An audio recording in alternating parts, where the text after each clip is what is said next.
Hello, I'm Reece. I'm here with the team behind Jimpa. Do you want to introduce yourself? Sure, I'm John Lithgow. I played Jimpa in Jimpa, one of my favorite movie experiences ever. And I'm Olivia Colman. I play Hannah in Jimpa, one of my most favourite experiences. I'm Sophie Hyde. I'm the director, co-writer, and producer of Jimpa. I hate it. Gotcha. I want to start with you, where the genesis for this idea came from and how they came along. Great.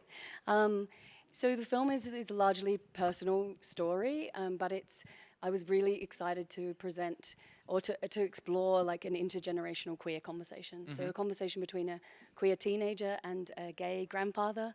That was the kind of genesis of it, and that was because that in my own life I grew up with a very out, very eccentric gay father, and then I had a child who, after my father died, started to really explore their own queer identity as a trans non-binary person.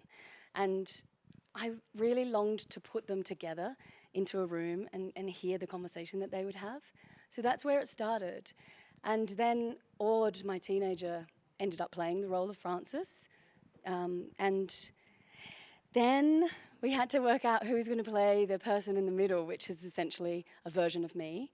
And this, I just thought, well, who can I get that's just perfect and brilliant and smart and funny and gorgeous to play myself? They weren't available.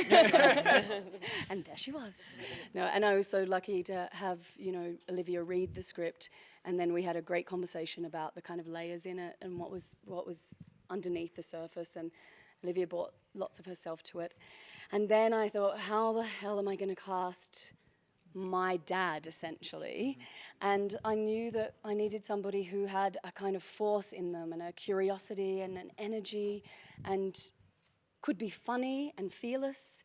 And so we went to John, and John and I had a brilliant conversation, and he's an actor who just walks into the room with this huge gusto and absolutely opened up our experience as well, like just enabled us all to feel really bold and comfortable, and so that's how I found them. Yeah. Gotcha. That's a lovely answer. And then for you guys, I wanted to know kind of what attracted you to this story and kind of what you were able to lend to it.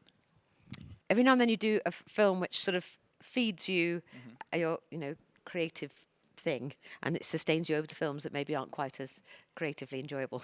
Gotcha. And I wanted to work with just a proper director, an actor's director, and then this script arrived at my agents and they said, I think you'll like Sophie. So we met, and I did like Sophie, and I loved the script, and I loved Hannah, and so the one problem was that it was in Australia, and I get very homesick, and that was as far as I could get from home.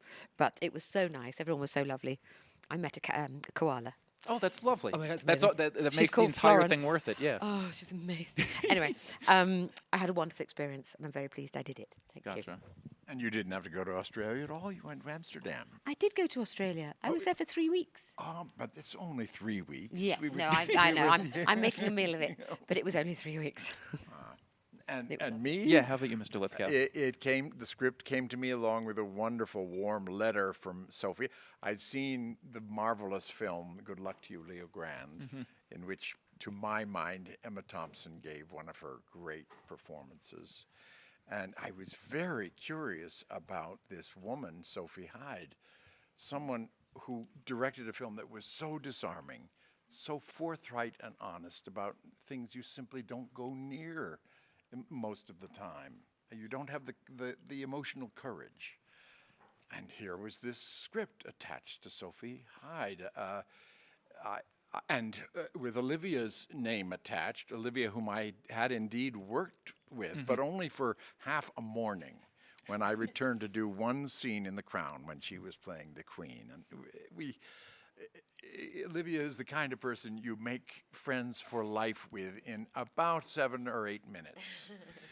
So half a morning was not enough. I was thrilled at the idea of playing her father. Gotcha. in a film that was so beautifully written and so challenging. Took everybody outside their comfort zone, but into a brand new comfort zone. I was ready to say yes, but I pretended I was on the fence. Gotcha. Had to play coy. I Just played for a coy. second. I said, I need to talk to this woman, Sophie Hyde.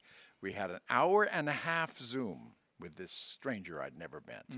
And, well, you just heard her speak. Yeah. She can persuade you to do absolutely anything, include take all your clothes off for millions of people. Gotcha. Well, this is probably going to get complimentary to you, so I wanted to ask you guys what attracted you to Sophie as a storyteller. I know you guys have touched on that a little bit, but I really wanted to hone in, like, as actors, what it is about filmmakers and writers that really you're like, oh, I have a special connection with this person and with what they're putting on the page. I mean, a proper actor's director. It is awkward that you're there. So, Yeah. just Sophie has the ability to make you feel totally brave and safe. And like she's sort of there with her arms around you, and therefore you can do anything. And nothing is wrong. And if it was wrong, Sophie would say it in such a beautiful way that you wouldn't feel like you'd done it wrong. Gotcha. It was a really collaborative, lovely experience with someone who really understands, who is gentle and kind and emotive and bright. And yeah, you get some directors who really aren't like that. And Gotcha. so this was really joyful. Gotcha. We've done a lot of interviews for this already. You can't avoid the subject of Sophie's modus operandi, the way she directs actors, and our process preparing to shoot it. It was the most amazing prep rehearsal period I've ever been through. You wouldn't call it a rehearsal period. It was a period in which this remarkable woman insisted that about 10 people get to know each other so deeply, so intimately, learn to love each other so thoroughly, and doing it in the most fun way. We didn't rehearse a single scene. We didn't speak any of our lines. We simply, just to give you an example, we lay down on big, long, brown sheets of paper and outlined each other's body the way you would in kindergarten. Yeah, making a turkey hand. Yes, Precisely. And marked every little scar, every ring that you always wear, every port wine stain or wart on your nose. You mark it all, put it on the wall, and share it with your colleagues. Tell your own history by what you've just put on the wall. I mean, this sounds like new agey, oogie-boogie stuff. It works so wonderfully and so quickly. And you see it up on the screen. You see a bunch of actors who just emotionally connect with each other. I just can't say enough about her. Gotcha. I would really like for you to write a book on, like, the Sidney Lumet's version of making movies. Please do that, because that would be wonderful. It always sounds so funny to hear that part of the process, because I'm like, when I started working with people that weren't, were new actors, I suppose, non-professional actors. And so those kind of things like are how I built what I do. I make things up, and we create things and try things. But the idea of going in with people like this and being like, lay on the floor, draw each other, like, here's a note. At first, when you first start making with these kinds of actors, you're like, how are they going to take this? Yeah. And these two just walked in like, let's go. Let's meet each other. Let's draw each other. Let's massage each other's hands. I remember you doing that. And so with that kind of energy around, like, you can go so far very fast, And I'm a bit of an intimacy junkie, I think. So I just get to sit there and be involved in this kind of level of intimacy. Gotcha. That's perfect. And the thing I wanted to end on, since we're here with Audible, I kind of wanted to know if there's any storyteller, if there's any story, whether it be a book or something you're listening to that you just like to share, that you want people to either read or listen to or anything like that. The first thing I'm thinking of is a book we're reading to my little girl at the moment called Einstein the Penguin. Oh my God, it's amazing. It's gorgeous. If anyone has anyone in their life who still has a bedtime story, Einstein the Penguin. And it's an opportunity to do really silly voices. Okay, perfect. No, thank you for that. I can only mention the thing that's at the front of my brain, a movie I've seen twice in the last 4 days, and that's Jimpa. I cried all the way through it. And I'm not I'm not usually that open to my own performances. Gotcha. I don't particularly like to see myself act. I felt like I wasn't seeing any acting going on at all. That's lovely.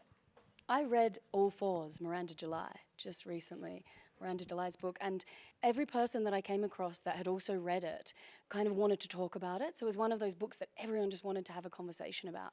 And she's also sort of exploring a very personal experience of her own, but it's slightly fictional as well.